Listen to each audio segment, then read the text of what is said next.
Welcome to the Close the Chapter podcast. I am Kristen Boyce, a licensed marriage and family therapist with a private practice, Pathways to Healing Counseling. Through conversations, education, strategies, and shared stories, we will be closing the chapter on all the thoughts, feelings, people, and circumstances that don't serve you anymore and open the door to possibilities and the real you. You won't want to miss an episode, so be sure to subscribe. Welcome to this week's Close the Chapter podcast. It is such an honor to have you here with me listening to this episode on cultivating compassion and empathy. In my opinion, it's one of the most essential skills, an embodiment of love and grace that we can offer to ourselves and other people. It is the pathway to healing. It is essential to healing.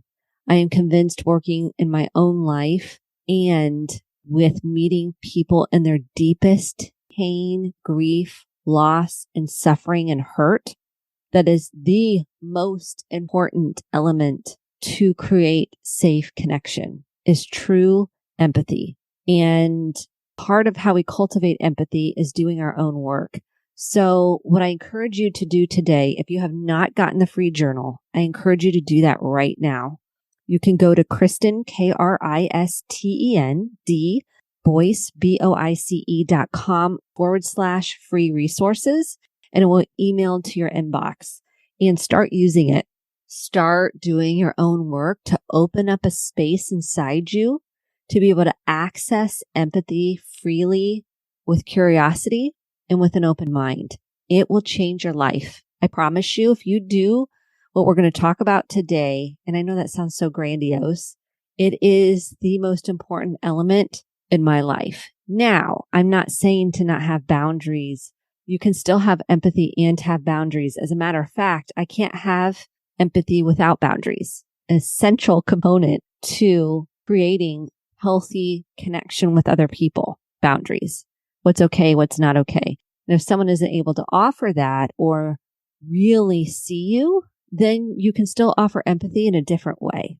So what I encourage you today is to get pen, paper, take notes, really look within to expand yourself. If you get something out of this episode, I would love for you to post on Instagram or Facebook at Kristen D. Boyce. You have to have the D in the middle. You can tag me on examples of empathy in your life or sharing stories.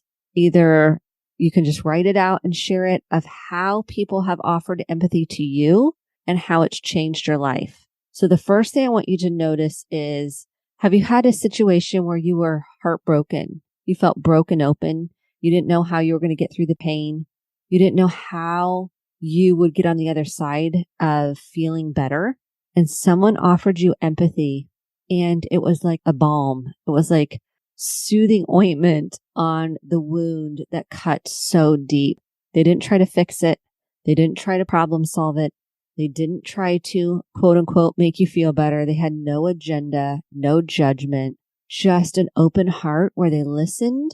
Attunement means I can look in your eyes. I'm noticing your body language. I'm looking at your breath. I am not projecting my own shame story, my own fears, my own thoughts, my own emotions, or my own opinions onto a person. I am just a vessel of presence to be able to hear the person in front of me non-judgmentally, try to understand with humility their experience, not pretending to know what they're feeling or project my own experience of what they've been through. There may be a common link there, but I don't jump the gun. I stay with listening and asking important questions and then offering tender, nurturing, kind, compassionate response to let them know I am with you in this. I am with you. I'm walking alongside you.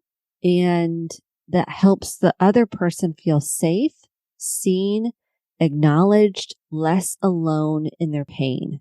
And so I'm going to tenderly be walking through this conversation. And as I'm walking through the conversation, and if a memory comes up where you can remember where someone offered you empathy in the time of need, and what that did to your nervous system, what that did to your physicality, what that did to your emotions, what that did to you mentally. Write it down. Write that memory down. You can either pause the podcast, you can keep the podcast going. I want you to have an empathy list of experiences where you are on the receiving end of someone offering you empathy. And I'm going to give you a recent example. So if I get teary-eyed, you'll know where it's coming from.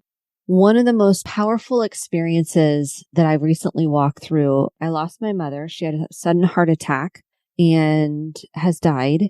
It's been a long journey, and the empathy that came from that has been transformational.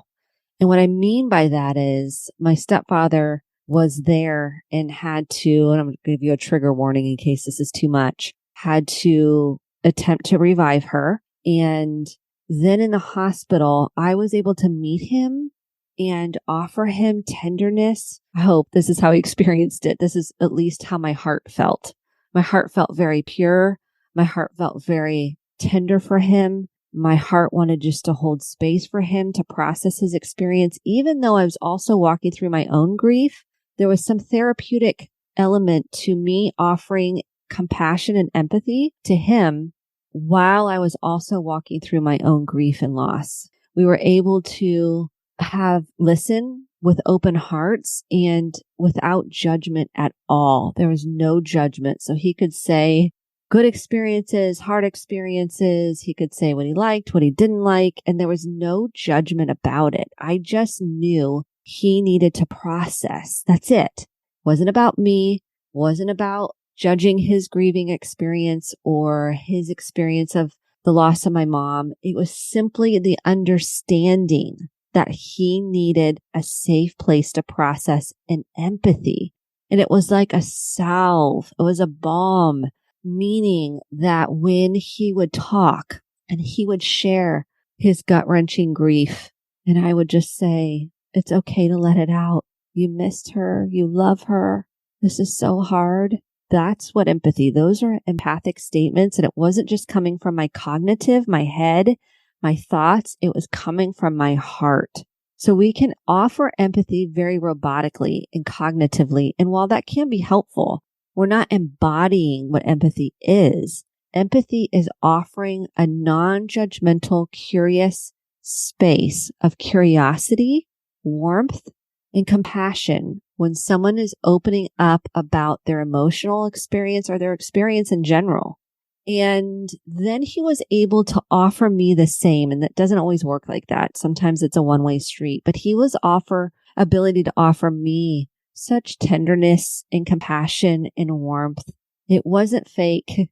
It wasn't what he thought he was supposed to do. It was coming from his heart filled with love. And he was able to say, I know this is hard for you too. And that is very helpful. So in this instance, what was more powerful was me being able to offer him empathy because it helped me almost soothe my own self in a way. So empathy is a two-way street. We think we're giving it to somebody else for that other person. In all reality, what has struck me this week is it's for both parties. It's for both people. It's the person offering the empathy is getting nurturing back for themselves, coming from the heart and soul and spirit. And it's also for the other person at the same time. It's like a win-win for everybody. And there's no greater gift you can offer someone else that's in excruciating pain, sadness, fear, anger, grief, and they don't know how they're going to get to the other side of the pain. You saying, I'm with you in this. I'm here for you. I may not have the right words, and I can just listen. I am here to just listen, and you show up. You show up in the hard. A lot of people get really uncomfortable with people having pain because we want to make them feel better. And when you can go in and say, my presence is enough. Just me being with this person is enough. And just people texting or saying, I'm just thinking about you. I know you're exhausted. This is hard. That felt so helpful to me because I was exhausted and I still am tired, but I'm coming on the other side of it. It's exhausting walking through grief. It's exhausting walking through pain, loneliness, heartbreak, breakups, divorces, death, traumas, and it wipes your nervous system out. So empathy is helpful to kind of help fill the tank up a little bit when you need it the most. I was reading a recent article in the Psychotherapy Networker, and Douglas Flemons, he's a PhD and licensed marriage and family therapist, wrote about cultivating empathy. And it was an interesting article as he had a couple of different takes on Brene Brown's work, very affirming of her work, and at the same time had a little bit of a different spin because she's done a lot about empathy and sympathy. And I wanted to kind of give you the definition that he generated about empathy. It comes from a Greek word, feeling or suffering into. Develop a sense of another's experience through the exercise of your proactive imagination, which means you're opening yourself up with curiosity. You have a desire to develop and communicate a visceral, meaning embodied understanding of the other's experience from inside their world, not what you think their world is. Learning and exploring by asking curious questions, by saying something like, I am with you. I bet this is so hard because it's exhausting. Trying to keep it together and caretake everyone else when you're having your own experience. That's an example of an empathic statement. You're coming from a non-judgmental level of acceptance. You're focusing on their experience, not your experience. You can do that kind of it's a dual process. You can still nurture and soothe your own experience while you're being attuned to somebody else. It actually helps you be more attuned. You can fully show up and engage in listening, actively listening without interrupting, without going, well, this was my experience when my grandma died, or this was my experience when my mother died or my father died. You can get to that, but it really at the beginning is about listening to the other person's experience because many times they're different. Yes, grief can bond people, and at the same time, it can look very different for everybody. And how do we get to empathy? Some of the skills that I teach, especially with couples and family systems, is mirror back what you hear with their exact language. So I might see something like, what was the hardest part for you? And this is an important question to ask people. What was the hardest part for you? And they might say something like, it was all hard. Or the hardest part was their facial expressions. Or the hardest part was making the 911 call. The hardest part was getting to say goodbye. The hardest part was, I wish I would have done something or known that this was coming. And I can just say, yeah, that makes sense. That the hardest part was you wish this would have known this was coming. You would have wanted to do something different, but you just didn't know this was coming. So I'm mirroring back what they're saying. I'm embellishing a little as if this conversation went on, but mirroring back simply means I'm repeating back what I hear in a soft, non-judgmental way to say, I hear you, and the words you're using are important. And I'm using your exact words because those words were important to you in your process, not projecting what I think you're trying to say or what I think my experience was. A lot of people say, well, I know when my mother died, this was how it was for me. Well, it's not the time at the beginning to share your experience. It's the time to hold the space for the other person's experience. And it's important when you're doing empathy that it doesn't become about you, that it's about the other person, because it creates trust, safety in the relationship. The person feels seen, heard, important, cared for, and understood. And we're kind of noticing an attunement, someone's facial expressions, their eyebrows, their eye movement, their nose, their mouth, and more importantly, their breathing. So if I notice someone has really shallow breathing, I can see that there's probably some anxiety there. Maybe there's some trauma there. And I'm just going to maybe take a deep breath myself. So I might go, and then the other person may mirror me as I'm trying to create safety for their nervous system to calm. Many people think empathy is about saying, I understand how you feel, but you can't completely know how someone else feels because you're not inside of themselves. You're not inside of their head. You're not inside of their body. You can maybe discern some things, but you can't actually know until they tell you. So you have to come from the place of, I don't know. Tell me.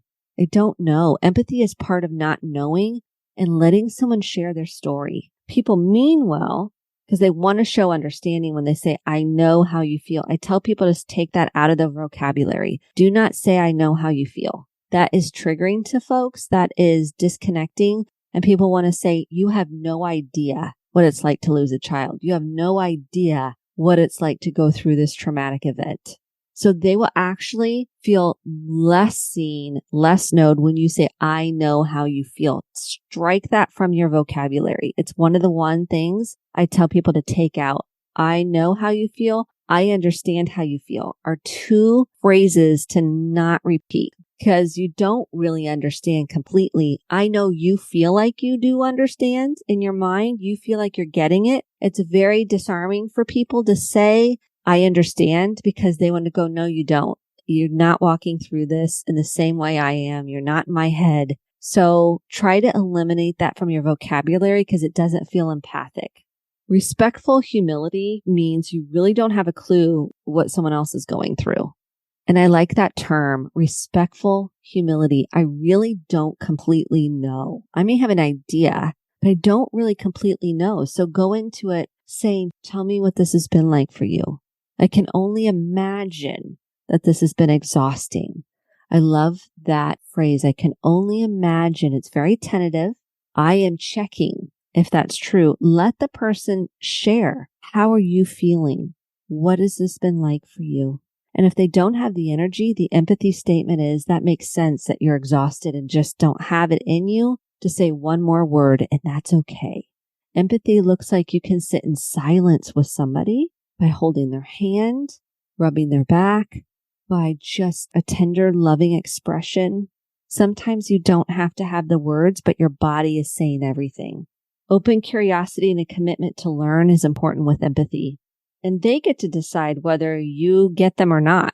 You may feel like, oh, you got this and you nailed empathy. You may or may not have. It's not a way to win or lose. It's not an all or nothing proposition. And I think that's really important when we're looking at empathy.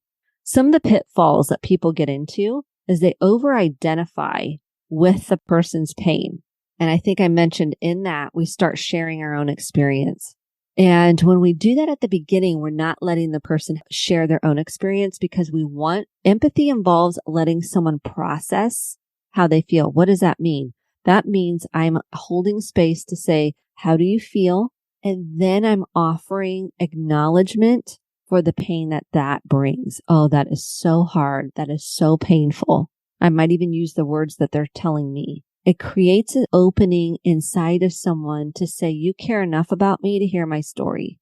The second pitfall is people can get into, so when we get over identification, that means that you have not done some of your own processing potentially that is still left undone. So if you're really feeling activated really intensely, the intensity increases, chances are you still have more of your own processing of maybe what you're over identifying with. So if it's rejection or abandonment or a death, it's important that you are processing your own pain around that. So you're not carrying that other person's pain and your pain at the same time. The second thing is empathy fatigue can lead to burnout. So if we're over identifying, chances are we're like overly empathetic and we're trying to fix, rescue, or save someone else. And obviously we can't do that. I wish we could. We can just hold the space and allow the person to get out whatever they need to get out. Now, again, boundaries are important. Boundaries are essential for empathy because we have to know our limits of how long can we do this? It could be a few minutes and then we have to take a break and that's okay. But that can lead to burnout.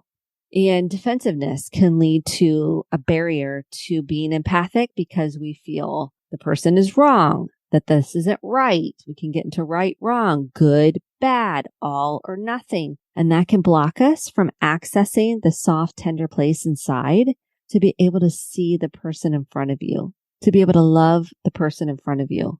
One of my favorite quotes, I've looked up for my research today, lots of quotes, and I love Carl Rogers, who is a therapist. He really is the pioneer of, in my mind, compassion and empathy. So let's look at what Carl Rogers offered and his teachings. We think we listen, but very rarely do we listen with real understanding, true empathy.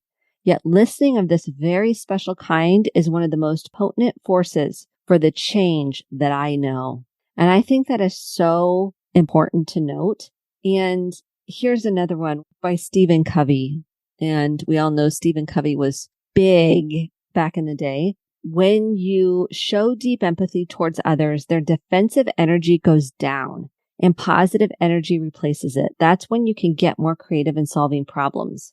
And then Anne Rumble, a psychologist lecturer at Northern Arizona University, said empathic people ask themselves, write this down, empathic people ask themselves, says Anne Rumble, may I need to find out more before I jump into harsh judgment? May I need to find out more information, basically, before I jump into harsh judgment? We can't be empathic if we're in judgment. It's just the bottom line. It's hard to be empathic when we are in judgment. And I feel like the people in the most amount of pain that decide I'm going to learn from this pain and I'm going to have so much more compassion for other people that go through pain, it's life-changing, which is what has happened in my life. I feel like I've already had compassion and empathy, but it just got taken to a new level and it softens you. So try to inquire about how someone's feeling so you can then access more empathy. We have several levels of empathy. We have kind of a cognitive empathy, which are about someone's thoughts. We have emotional empathy, which is about someone's feelings. And then we have like physical empathy. So if someone's not feeling well, they're feeling sick, we can empathize on the physical level. So there's many levels of empathy and we want all three of those. That's what we would love, is to have empathy about the emotions, the thoughts that can kind of torture us, or the thoughts about something, and then the physical impact to the nervous system and how you feel about it. So what are some tips to cultivate empathy? Because I teach this to clients. A lot of people did not experience empathy as a child. And I feel like if you're a parent, this is something I highly encourage you to put as a goal, to make it your goal to be more empathic. Your children will learn more naturally how to be empaths, not to take on other people's emotions, but to just witness them where they are, acknowledge them, because you don't need to care. You don't need to put that in your backpack and be responsible for them. And when you offer empathy to them, they become more empathic embodiment and empathic people. And if you are in a relationship, a romantic relationship, I highly recommend you work on empathy. If you are a coworker, if you are in a family system, empathy is key. I spend a lot of time in therapy teaching people how to have empathy.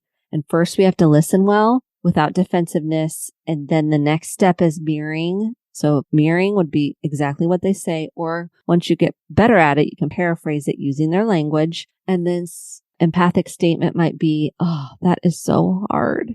I am here with you.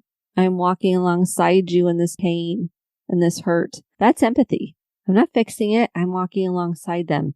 So number one, we have to listen without interrupting or trying to fix it. Got to put your tool belt down. Empathy is not about fixing anything. It's not about controlling, manipulating, or getting a different response or changing the outcome. You're unattached to the outcome. It's simply showing up with love. And you can kind of relate to the emotions. If the person shares they're sad, you can go, oh, now I'm not pretending that I know what their sadness feels like. I just can access my own feeling of sadness. Number two, pay attention to their body language and facial expressions and breath. We kind of went over that. Number three, ask people questions about how they are feeling, what thoughts they have, and what's happening in their body. Ask people questions about how they are feeling, what thoughts people have, and what's going on in their nervous system or their body. And then acknowledge how hard that is. Let's just acknowledge how hard life is. Can we do that? That's like what empathy is. Period. Can you acknowledge the hard things that we all go through that bond us together? Number four, seek to understand your own biases and blocks and how they impact your ability to be empathic with other people and yourself. Empathy really begins also with being compassionate towards yourself. And that's hard to do because our inner critic wants to take us a different direction.